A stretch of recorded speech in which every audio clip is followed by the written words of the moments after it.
So what calmed me down? Bidoma lazeh, pasak harivash. You can't write a tshuva and discover America and come up with a whole new category that's relevant to life and death. You got to stand on the shoulders of some precedent. I mean, that's basically what every tshuva is about. Tshuvas are about precedents. So I got scared. And, maybe I wasn't judging Rav Aviner properly because I thought he was coming up with this new idea, a breakthrough chiddush in the laws of Rodef. But it calmed me down when I saw that he's quoting a psak of the Rivash. The Rivash, I think we mentioned it in our last year. It was quoted by the Mishnah Lamelech, I believe, in number 15 on the bottom of page 2, is talking about a Moser. A Moser is unfortunately a Jew who is dedicated to the pursuing of Jews through the Malchus. In other words, he's constantly snitching to the Malchus so that they will put the Jew on trial. And we know that throughout Jewish history, that's why they established that bracha l'mal shinim al si sikfa. Some of our worst enemies were Jews. Ayin, Kina, Mi, Tain Roshi Mayim, and all the kinnis that deal with the Spanish Inquisition and who was at the head of the... Anyway, the Rivash writes that a Moser should be killed al shem ha'asid. Al shem sofo hunidon. Does that sound familiar to you? Rabbi said we learned this. Al shem sofo hunidon in the context of whom? A ben sorumor. And the Rivash activates the principle of al shem sofo to establish a breakthrough tshuva that we will kill a Moser, even if right now he's doing nothing. But al shem sofo. V'adayin lo mosar. Ela omer sheyimso. We're going to take him for his word. He is a self-declared Moser. He's got that, badge or identification that he, piece that he got from the Malchus. Ve'hargino somi din rodef. Now the Rivash was a Rishon, albeit a late Rishon, probably about 600 years ago. And the Rivash adds the line v'kol hakodem zoch. Unbelievable. Says Rav Aviner, v'hu adin mechabel, asher kavanoso yedua. Nobody doubts about his purpose in life. Sherotza lara. Now he quotes the Rosh. That's even before the Rivash. Shenogu b'chol tfutzas hagolo lahanish es hamoser kidei lahatzil es Yisrael hanerdofim al yodo. Umuto le'onsha afilu b'yom ha'kippur machal b'Shabbos. V'im huchsak limsar harezei horeg shema yimsar achir. Wow. The Rosh is going to have a Moser killed if he's huchsak limsar. So basically, it comes out that according to Rav Aviner, we might want to ask ourselves the following question. When do we apply the principle of huchsak and al shema asid and kol hakodim zochel hargo, even if he's not involved in a meiser adif?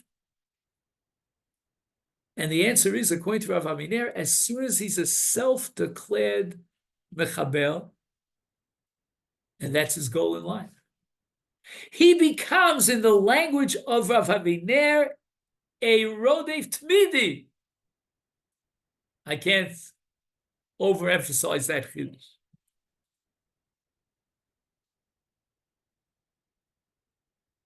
He quotes a Gemara in Sanhedrin with regard to Milchemes Midjan. HaKadosh Baruch Hu tells Moshe Tzvaras HaMidjanim v'yikisem osam ki tzorim heim lochem. And mikan omru Chazal, habol lahargo hashkem lahargo. We have to go to battle against the Midjanim.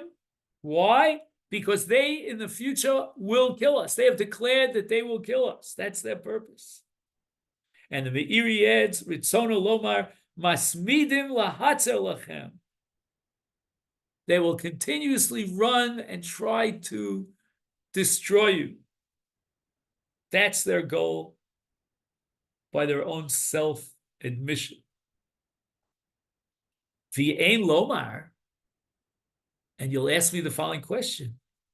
Dai b'masa. If you're worried about this guy, this mechabel, killing you in the future, why don't you just lock him up, incarcerate him in jail?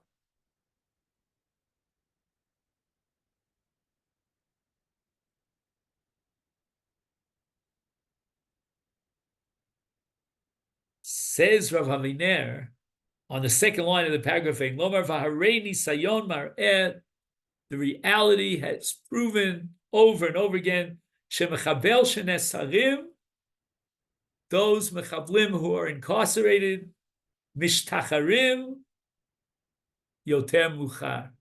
Later on, they'll be freed from Israeli jails. Ekev iskat chalifin, because of some sort of deal, some sort of trade. V'chozrim al maseyem v'yeter meretz. V'chein kotev hagon Rav Shlomo Zalman, Rav Shlomo Goren, sheyesh la'atil onesh moves lamechablim al pi halacha. Gam achrei shenimtzaim b'beit hasohar. Wow. Status as a Rodiv continues even when they're locked up. My gosh, if they're locked up, they're neutralized. If they're locked up, then there's no Meiser Redifa. If they're locked up, then it's Yochel Atzilo Me'echem Vara. Would that mean, though, if he's a Rodev at that point, so if you happen to be outside the jail when they're bringing him to jail, you have a chiyuv to go ahead and kill this terrorist? I mean, if you're saying he's a Rodev, then everyone has a chiyuv to kill him, right? So take a So look. if I happen to have a gun and I see I'm happing to walk by the prison and he's there, I have to kill him? That doesn't make sense. Also the person driving the Take a look at the next thing, paragraph. Yeah. driving the prison can just go behind. Anyone who works for the prison authority has a chiyuv to kill the guy, right? I mean, he's addressing your question in the next paragraph. Kimuvan ein hadavar nitan b'samchut shel kol echad ve'echad ela rak shel beit din o hanagat ha'uma. Lachein bechlet yesh kan avera al chugei. It should say chukei. I'm sorry, there's a typo here. Sorry, al chukei hamadina. He says the following: to answer your first question, Mr. Azaria, yes, we are in favor of killing a mechabel, even though he's neutralized. But why? Al shema asid. But there is discipline. You're not to make that decision against the Chukei HaMedina. Now, again, if I was a Satmar Chassid, well, maybe I don't even have to be a Satmar Chassid. I would say, what do you mean Chukei HaMedina? Who cares about Chukei HaMedina? But to someone like Rav Aviner, Chukei HaMedina are very critical, especially in matters of life and death. However, I would not judge you as a Rotzeach, because after all, if not for Chukei HaMedina, you did what you were supposed to do, but you're in violation of Chukei HaMedina. That's the answer to the first question. And again, I re-emphasize what I said before. Let's kill the terrorists before they surrender. Let's not wait a minute.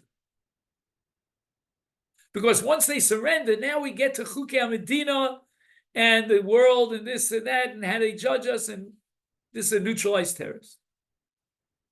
Now about your second question, what we call the crime of passion. Sorry, just it's not clear that a Meiser is the same as a terrorist. Because a Meiser is going against the whole community. It's not one-on-one. I don't know if I buy it. I don't see the... A Moser is endangering every single Jew, and so is a Mechabel. The difference is that in the case of a Mechabel, in modern Israeli law, there are rules and regulations. And they don't always they don't exactly always reflect the Jewish halacha. But again, just to summarize, and this is very powerful, according to Rav Aviner, there's something called a rodef tmidi. And we can categorize him as such because he has declared his purpose in life to destroy every Jew. So Shem Sofa, Shem Asid, like the Rivash's Chuv in the case of Moser, we can put him to death. And Rav Garon says the fact that he's going to be locked up in a jail is not sufficient. So all that is from a halachic perspective. But there's another halacha called Dina de Malchusa, called Chukei HaMedina. And you and I might say, well, who cares about Chukei HaMedina? We're dealing with life and death. Rav Aviner says no. We cannot take the chance and risk absolute anarchy. There may be any number of reasons why the legislation of Chukei HaMedina were passed. But before we end, because I see it's getting late, I was very fascinated by the second dimension of the question of Azariah, namely, should we consider the fact that he was so swept up by emotions and passions? So that you'll see in Chelik Beis of this tshuva, which is towards the bottom of page 6. He says, "L'sarat regashot yesh makom u'mamad ba'alacha b'nidon shalanu." The halacha sees a person's emotions that are overwhelming him as a mitigating factor. And therefore the Rama paskins, with regard to Hatzolas HaNirdaf, Al Yidei Arigas HaRodev, Kol HaYochol LaHatzil B'Ever Mevar V'Lo Tarach B'Kach, Ein Bezdin B'Misano. So you remember this discussion that we had last time. The Rambam holds he's not a Rotzeach, even though he could have shot for the legs. And the Radbaz says, what's the reason for this? Why can't we kill him as a Rotzeach? But rather, Dino Mosul Shamayim.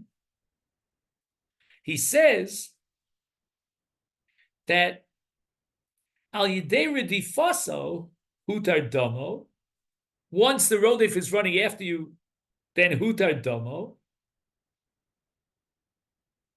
because Hamatzil, which might be the Nirdaf himself, Poel b'mehirut u'ba'ofen instinctively.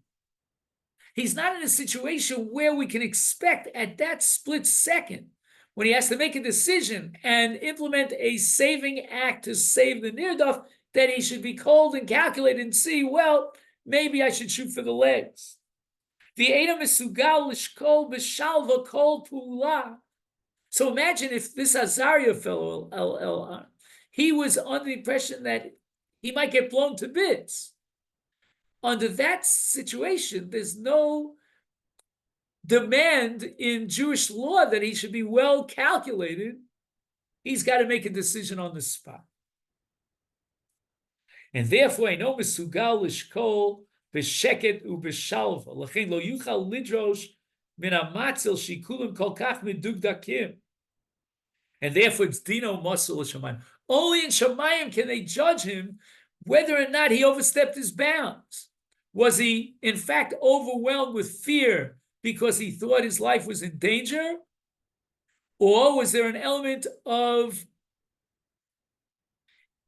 a deliberate, well thought out, cold-blooded murder? Only Hashem can know that. We can't know that. And therefore, we cannot put him to death. And this sheds a whole new light on the din of Yochel Atzilo B'Yachemei Vara.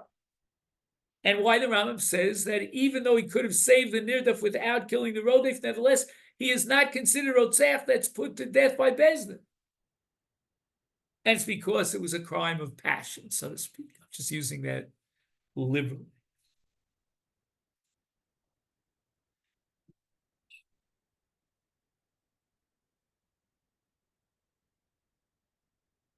He summarizes his final conclusions on page 7 in 2 paragraphs. And you'll see this at the end of the tshuva. Aleph, Mechabelu bechezkas rodev tmidi. Let's not miss the point here to this whole tshuva. Like I say, what's the takeaway from this tshuva? Varigoso eina nechsheves ritzicha. In the worst case scenario, you could say that because he acted impulsively, instinctively, he violated the Chukei Medina, but he's certainly not a Rotzeach because this Mechabel has the status of a Rodef Tmidi.